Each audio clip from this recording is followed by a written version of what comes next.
Alors, bonsoir, chers collègues. Nous tenons ce soir, le 13 octobre, une séance extraordinaire du Conseil municipal de Stratford. Tous les conseillers et conseillères ont reçu l'avis de convocation dans les délais. Tout le monde est là, sauf le conseiller Marc Carentin, au siège numéro 6, qui nous a prévenu de son absence, mais qui a confirmé qu'il avait effectivement bien reçu l'avis de convocation dans les règles et dans les délais. Alors, nous allons donc pouvoir tenir notre séance, sauf que l'ordre du jour est fermé. Nous ne pouvons pas apporter de modification à l'ordre du jour puisque nous ne sommes pas tous présents. Donc, je vous souhaite la bienvenue. Je salue les gens qui peut-être écoutent cet enregistrement. J'aurais besoin donc de quelqu'un pour faire... Peut-être que je devrais lire l'ordre du jour, compte tenu peut-être qu'il est moins... Il est affiché sur la première page web de notre web et il est affiché à l'extérieur aussi, comme vous souhaitez. OK. Donc, j'aurais besoin de quelqu'un pour proposer l'adoption de cet ordre du jour. Julie Lamontagne, je le propose. Ça va pour tout le monde? Oui. Merci beaucoup, Julie. Nous arrivons au point 3, première période de questions. Comme il n'y a personne ce soir qui assiste à l'Assemblée, je comprends qu'il n'y aura pas de questions. Toujours possible, encore une fois, aux gens qui souhaitent soumettre des questions, des préoccupations des municipalités, de le faire via nos médias sociaux, site Internet, page Facebook, etc. Au point 4, le sujet, c'est l'adoption du deuxième projet de règlement 1185, modifiant le règlement de zonage 1035 pour autoriser les logements intergénérationnels. Projet de règlement qui a fait l'objet d'une séance de consultation à la séance ordinaire qui a eu lieu au début du mois d'octobre, le 5, bien ça. Et pour lequel il n'y avait pas eu non plus d'intervention de citoyens, ni en faveur ni contre ce projet de règlement. Donc, il nous est soumis maintenant pour adoption en deuxième projet. On peut peut-être lire la résolution, le projet de résolution, Madame la chef. Considérant que la municipalité de Stratford a entrepris la modification de certaines dispositions de son règlement de zonage numéro 1035, considérant que le projet de règlement numéro 1185 a fait l'objet d'une consultation publique le 5 octobre 2020, il est proposé par et résolu que le Conseil de la municipalité de Stratford adopte le second projet de règlement suivant. Alors, dont copie est jointe à la présente résolution pour en faire partie intégrante. Que conformément à la loi, les démarches nécessaires à la procédure d'approbation référendaire de ce règlement soient entreprises. En fait, ça va être de ce règlement. Que le conseil municipal mandate sa directrice générale, secrétaire trésorière pour qu'elle prépare, publie et affiche les différents avis nécessaires à la présente démarche. Quelqu'un a fait la proposition? Oui, Richard Picard, je le propose. Picard, merci beaucoup. Questions, commentaires, ça va? Oui. Tout le monde est à l'aise avec ça? Oui. Merci beaucoup. Au point 5 maintenant, entente relative à la fourniture du personnel technique de la Fédération québécoise des municipalités. Je vais passer la parole à notre directrice générale. Bien, je pense que si je lis la résolution, vous allez avoir toutes les étapes là, qui font en sorte que on veut signer une entente qui va nous permettre d'avoir accès à des services d'ingénierie ou de conseillers pour nous permettre d'écrire des appels d'offres. Il n'y a pas d'engagement financier autre que au moment où on le demande.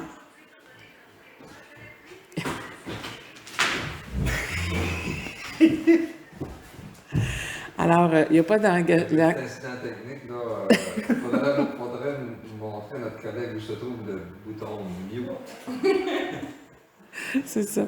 Oui. Alors, donc, ce qu'on souhaite, c'est une entente qui nous permet d'avoir accès à ce service-là quand on en a besoin. OK?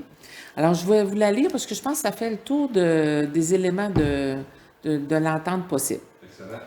Considérant que la FQM a mis en place un service d'ingénierie et infrastructure pour accompagner et conseiller les municipalités qui souhaitent retenir ce service, Considérant que la municipalité désire effectuer la planification et la gestion de son territoire, de ses infrastructures et de ses équipements municipaux et à ces fins utiliser les services d'ingénierie et d'expertise technique de la FQM, considérant qu'il y a lieu de conclure une entente avec la FQM à cet effet dont les modalités sont applicables pour l'ensemble des municipalités désirant utiliser de tels services de la FQM, les proposés par et résolus, que le préambule fasse partie intégrante de la présente résolution, que le Conseil autorise que la municipalité utilise les services d'ingénierie et d'expertise technique de la FQM afin d'effectuer la planification et la gestion de son territoire, de ses infrastructures et de ses équipements municipaux, et qu'à cette fin, la municipalité conclue une entente avec la FQM, que Denis Lalumière, maire, et Denise Blanchet, directeur général, soient autorisés à signer pour le compte de la municipalité l'entente visant la fourniture de services techniques par la FQM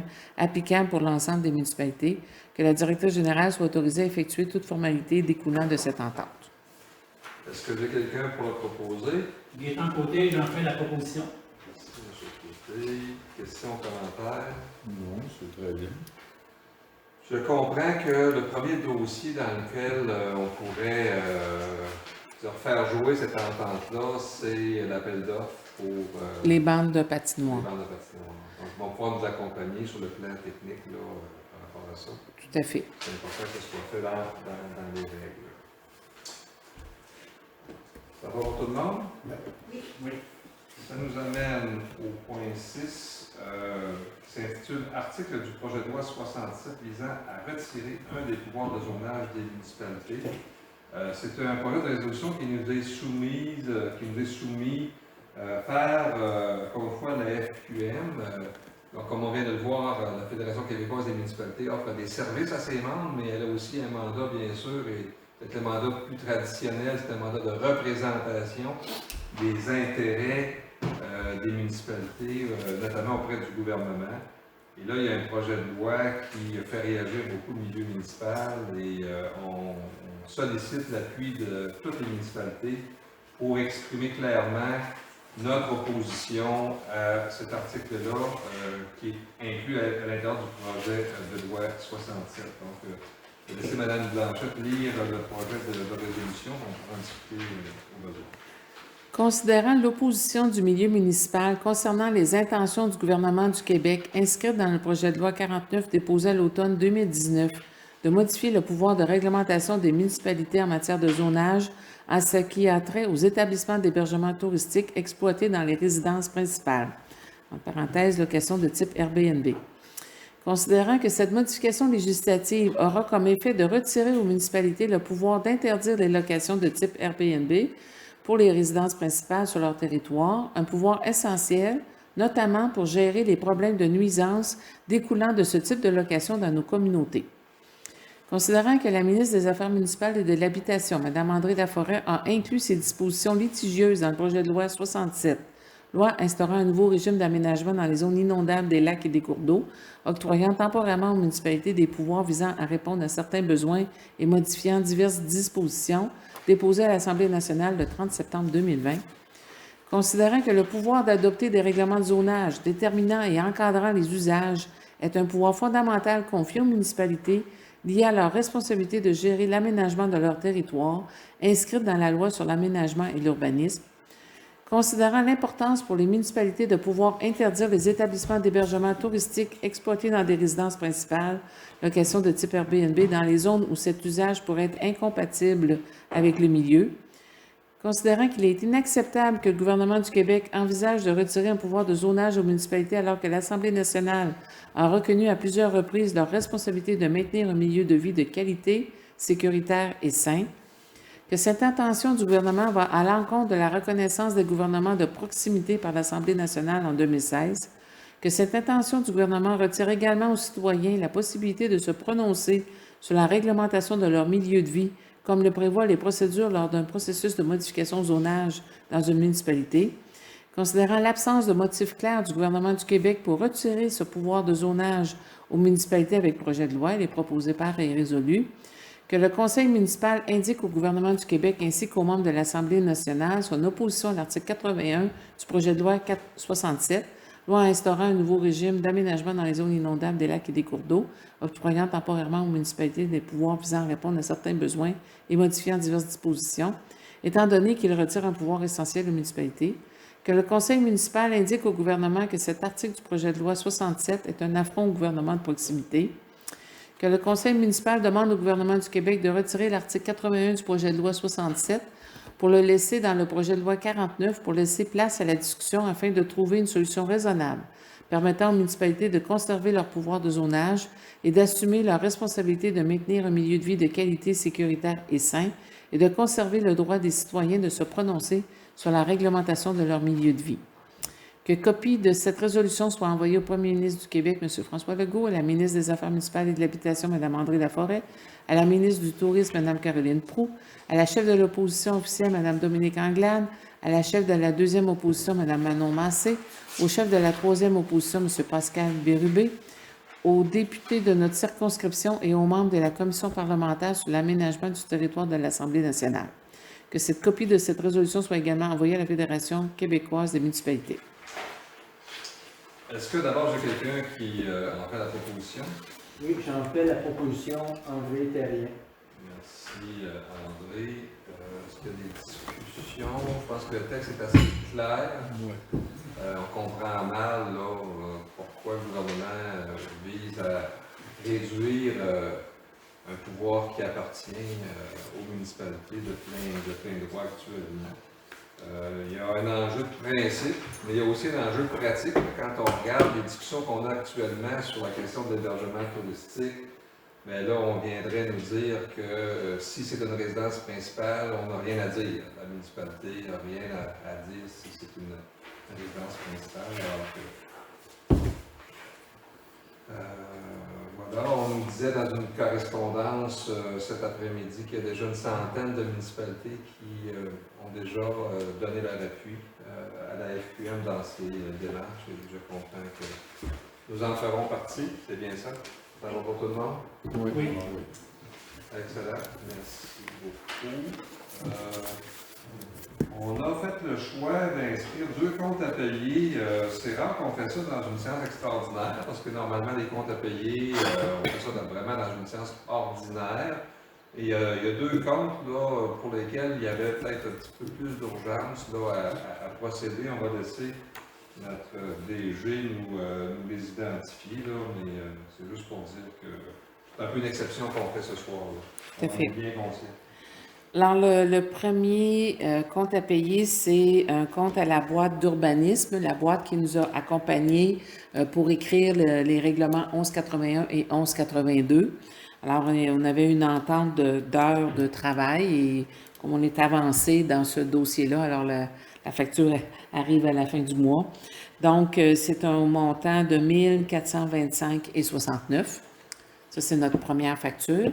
Et la deuxième, dans un dossier qui était en cours où on a dû changer d'avocat, à la dernière rencontre, on a eu la résolution pour accepter un nouveau mandat d'avocat, mais il faut aussi terminer ce qui a été fait avec Caïn Lamar dans ce dossier-là. Alors, la facture est de 6 287,30 sous. Ça va. Est-ce que y a quelqu'un qui en fait la proposition? Oui, Richard Picard, je propose de payer ses comptes.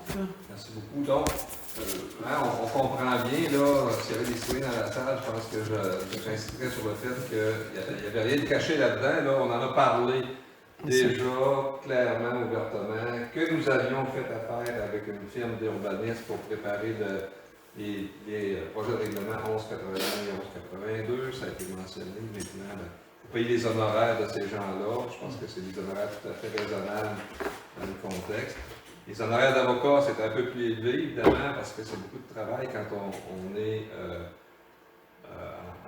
en litige avec un dossier complexe. Donc, on ferme l'étape avec Caïn Lamar parce qu'on ne peut pas continuer avec eux pour les raisons qu'on a expliquées la dernière séance. Donc, ça va? Oui? J'ai une question. Est-ce qu'il y a lieu de rajouter payer avec le circuit ou bien comment on fait ça? C'est une bonne question. Je pense que dans le cas de la firme d'urbanisme, on devrait le faire directement au surplus parce que ça n'avait pas été budgété. Les honoraires d'avocat, eux, ils sont au budget. Je ne sais pas où est-ce qu'on est rendu. Je pense que Peut-être que... Si on est défoncé ou pas. Ouais, c'est ça. Je vous dirais que oui, moi. Ah, je pense qu'on serait mieux de le mettre tout de suite. On pourrait mettre les deux, parce que... Oui, parce qu'on a pas mal. Donc, on va rajouter, alors, et de financer, là, notre phrase habituelle, de financer cette dépense à même le surplus accumulé. M. Picard, qui est le proposeur, vous êtes d'accord pour inclure ça à votre proposition? Je propose. OK. Richard Picard. Merci beaucoup. On fait ça dans l'ordre parce que sinon on viendrait modifier votre proposition. Ça va? Parfait. Merci André de cette précision. Le point 9 maintenant, mandat d'expertise à des fins d'évaluation. Je vais vous laisser lire le projet de résolution, Mme Blanchette. D'accord.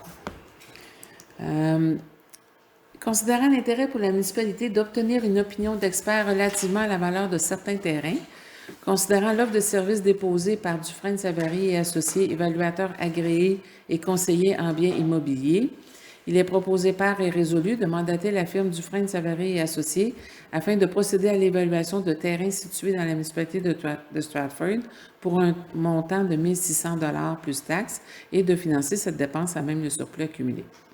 Quelqu'un a fait la proposition? Oui, j'en fais la proposition, André Terrien. Merci André. Peut-être juste un mot pour dire que normalement l'évaluation des immeubles c'est fait par la firme JP Cadrin qui a été retenue par la MRC pour l'ensemble des 20 municipalités du Canada. Ici, c'est vraiment un mandat hors évaluation municipale. Dans le fond, c'est plus pour une évaluation, je dirais, de valeur marchande, à la limite. On n'identifiera pas les terrains là, en tant que tel parce qu'il y a des discussions en cours. Mais c'est pour ça qu'on se tourne vers une autre firme d'évaluateurs agréés que celle avec laquelle on fait affaire normalement pour les fins de l'évaluation municipale aux fins de la taxation. Ça va? Oui. Écoutez, ça nous amène déjà à la deuxième période de questions, point 10. Il n'y a toujours personne dans la salle. Est-ce que oui? Non? C'est parce que tu as passé à dessert. Ça dessert. Là, on a fait l'expertise, mais on n'a pas fait le point 8. Le sauter de point 8. C'est ça. Vous m'avez laissé sauter au point 9 avant le point 8. Oui. Alors que c'est un point très important. On va le faire de très bonne manière. Les sortes Internet. Il y a beaucoup de va-et-vient actuellement autour de la question de la desserte Internet sur le territoire de la municipalité de Stratford pour les zones non desservies, là, essentiellement. On se rappelle l'engagement du gouvernement actuel que tous les foyers du Québec soient branchés d'ici 2022. Et ça amène des discussions, des décisions aussi. Je pense que c'est important comme municipalité qu'on prenne non seulement acte de ce qui se passe, mais qu'on pose des gestes pour prendre position clairement. Dans un premier temps, on va le faire concernant la possibilité d'Explornet. Oui. Avec Explornet. Donc, écoutez, il y aurait, je le dis un peu au conditionnel parce qu'il n'y a rien d'officiel qui nous a été transmis, mais quand même, des communications écrites là, laissent entendre qu'il se pourrait que le gouvernement envisage de financer, de subventionner une firme qui s'appelle Explornet pour qu'elle vienne desservir le territoire de Stratford. Je vais vous laisser, Mme Blanchette, lire votre résolution, là, mais je pense que c'est quelque chose qu'on ne peut pas laisser passer sans rien dire.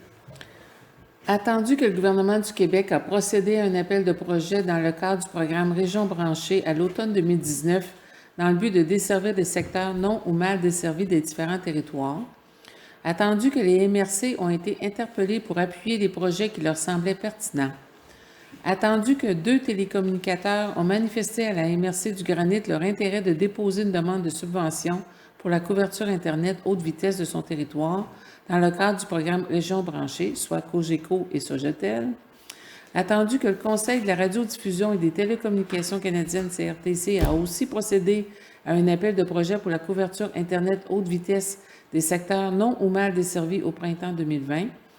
Attendu que 3 télécommunicateurs ont manifesté à la MRC du Granit leur intérêt de déposer une demande de subvention pour la couverture Internet haute vitesse de son territoire dans le cadre du programme Large Bande du CRTC, soit Cogeco, Sogetel et Action pour Derry Télécom.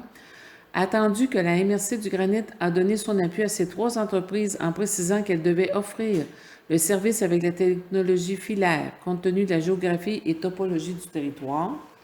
Attendu que la municipalité du canton de Stratford a aussi donné son appui à ces 3 entreprises, et ce à la condition expresse qu'un partenariat soit établi pour le territoire de Stratford avec Communication Stratford Coop de solidarité, afin d'éviter toute situation de concurrence avec cette dernière. Attendu que l'entreprise ExploreNet n'a pas obtenu l'appui ni de la MRC du Granit ni de la municipalité de Stratford ne répondant pas aux critères de la technologie appropriée.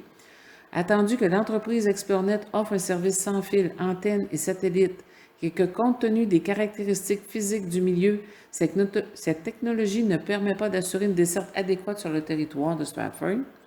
Attendu que l'entreprise ExploreNet pourrait, avec des fonds publics, venir concurrencer une entreprise qui dessert déjà plus de 80% de son territoire, avec un service répondant aux normes de service du CRTC et qui a été mis sur pied, géré et développé par des citoyens de la municipalité. Attendu que les appels de projets des programmes régions branchées du gouvernement du Québec et large bande du CRTC ne permettaient pas à Communication Stratford Coop de solidarité en câble distribution de présenter un projet pour obtenir du financement en raison du critère que la couverture actuelle ne devait pas excéder 50% des résidences qui s'y trouvent. Attendu que Communication Stratford Coop de solidarité en câble distribution est en mesure d'élargir son territoire de desserte afin d'offrir un service Internet haute vitesse de qualité et selon les normes du CRTC à tous les citoyens de Stratford, il est proposé par et résolu que la municipalité du canton de Stratford demande expressément au ministère de l'Économie et de l'Innovation du Québec de ne pas subventionner l'entreprise ExploreNet pour la desserte du territoire de Stratford, qu'une copie de la présente résolution soit transmise au ministre de l'Économie et de l'Innovation, M. Per Fitzgibbon, au député de Mégantic, M. François Jacques, et à la préfète de la MRC du Granit, Mme Marielle Fecteau. Est-ce que j'ai quelqu'un pour en faire la proposition? Julie Lamontagne va faire la proposition. Écoutez, c'est vraiment difficile à comprendre. On a appuyé on a à plusieurs reprises pris position comme municipalité. Et là, tout à coup, ça sort d'un chapeau, une entreprise qui n'a pas le type de technologie dont on a besoin ici, qui ne nous a jamais demandé qui a demandé à la MRC d'être appuyée, mais que justement nous n'avons pas appuyé pour cette raison-là. Et en plus, là, la question de la concurrence, je pense que c'est vraiment préoccupant. Une entreprise, ExploreNet, une entreprise pan-canadienne, qui a des moyens très, très puissants. On ne semble pas avoir entendu du tout notre préoccupation là, de trouver des façons de ne pas causer du tort, dans le fond, à la coop qui dessert déjà une bonne partie du territoire. On est en discussion aussi avec le bureau de députés depuis plusieurs jours. Je pense que nous avons une écoute, je dirais, attentive. Le député, M. Jacques, comprend très très bien la situation. Et je pense que maintenant, je peux dire que ça le préoccupe lui aussi. Même si, bon, il est question d'une décision peut-être prise par un ministère du gouvernement dont il fait partie, là, on comprend qu'il est vraiment notre écoute par rapport à ça. On a des discussions également avec la MRC. Eux aussi sont très perplexes et très préoccupés par cette possibilité-là dont on a entendu parler. Et je pense que tout le monde va travailler dans le même sens pour dire que c'est pas ça qui devrait se passer sur le territoire de Stratford.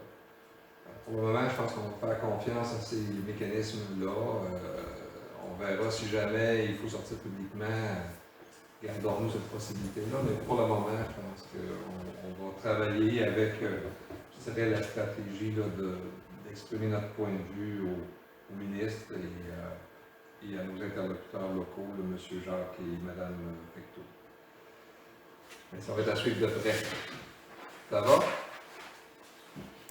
Maintenant, ça c'est, je dirais, une position où on ne souhaite pas voir Explornet débarquer chez nous. Mais on souhaiterait bien que la coop, elle, puisse avoir, tant qu'à subventionner quelqu'un, on devrait plutôt subventionner la coop pour qu'elle termine, dans le fond, son réseau là où il ne se rend pas. Et donc, on pourrait manifester cet appui-là de façon concrète en adoptant une deuxième résolution concernant la desserte Internet à Stratford. Attendu que le gouvernement du Québec s'est engagé à assurer un accès Internet haute vitesse à tous les foyers québécois d'ici 2022, attendu que pour atteindre cet objectif, le ministère de l'Économie et de l'Emploi et le ministère de l'Économie et de l'Innovation souhaite qu'on... Peut-être pas la dernière version, madame. Ah, bon, OK, ça se pourrait. Ouais. OK. Moi, j'ai pris ce qu'on m'a envoyé, là, mais qui n'était peut-être pas dans moi. Ah, ben tiens, je vais reprendre mon papier. Excuse-moi. OK. Oui, c'est bon, je vais prendre... OK, je vais prendre le papier. Parfait, monsieur le maire, je suis correct. Mais vous me l'enverrez pour que je l'ai, Oui, hein? c'est ça que... C'est ça que vous faites, là? C'est bon. Parfait. Entendu que le gouvernement du Québec s'est engagé à assurer un accès Internet haute vitesse à tous les foyers québécois d'ici 2022, attendu que pour atteindre cet objectif, le ministère de l'Économie et de l'Innovation envisage de convenir d'entente gré à gré avec des communicateurs offrant déjà le service Internet haute vitesse sur le territoire afin qu'ils desservent les secteurs non ou mal desservis. Attendu que Communications Stratford dessert déjà une grande partie du territoire de la municipalité de Stratford depuis 2012, offrant aujourd'hui des services Internet haute vitesse allant jusqu'à 50 par 10 mégabits. Attendu que Communications Stratford, coop de solidarité, est prête à desservir les quelques 200 portes du territoire qui sont non ou mal desservies et souhaite négocier une entente à cet effet avec les MEI. Que Communications Stratford a été mise sur pied et soutenue financièrement par de nombreux citoyens de Stratford et par la municipalité, et proposée par et résolue. Que la municipalité du canton de Stratford appuie officiellement Communications Stratford, coop de solidarité dans ses démarches auprès du ministère de l'Économie et de l'Innovation du Québec afin d'obtenir les fonds nécessaires pour étendre son réseau Internet haute vitesse aux zones actuellement non desservies de Stratford, qu'une copie de la présente résolution soit transmise au ministre de l'Économie et de l'Innovation, M. Pierre Fitzgibbon, au député de Mégantic, M. François Jacques, et à la préfète de la MRC du Granit, Mme Marielle Fecteau. Quelqu'un fait la proposition? Oui, on fait la proposition. André Perrin. Donc, dans le fond, ce qu'on dit au gouvernement, c'est prenez votre argent et donnez-le à ceux qui sont déjà installés, qui nous donnent déjà un bon service, et en plus, là, qui travaillent fort depuis 2012 avec le financement qu'on leur a accordé, que plusieurs citoyens, il y a quoi, plus de 100 000 $ qui a été mis dans la coop par des citoyens au début pour qu'on puisse démarrer. Donc, il faut appuyer ce qui est déjà là. Et puis, d'autant plus que ça garde les emplois dans la région. Ça bonifie les emplois. Tout à fait. Ça va? Donc, encore une fois, je m'excuse pour ma conclusion tantôt d'avoir sauté de 7 à 9. On est revenu à 8. Et là, je comprends qu'on est rendu à 10. C'est bien ça. Deuxième paire de questions. Il y a toujours personne dans la salle. Donc, pas de questions pour les membres du conseil ce soir. Ça nous amène au point 11. Levée de la séance extraordinaire. Il est 19h. Oui? 19h30 à peu près. 19h30. Propose la levée de l'Assemblée? Proposé par Mme Isabelle Couture. Ça va pour tout le monde. Merci beaucoup. On se voit à la séance régulière, en principe, là, à moins qu'il y ait d'autres urgences. On se voit donc le 2 novembre.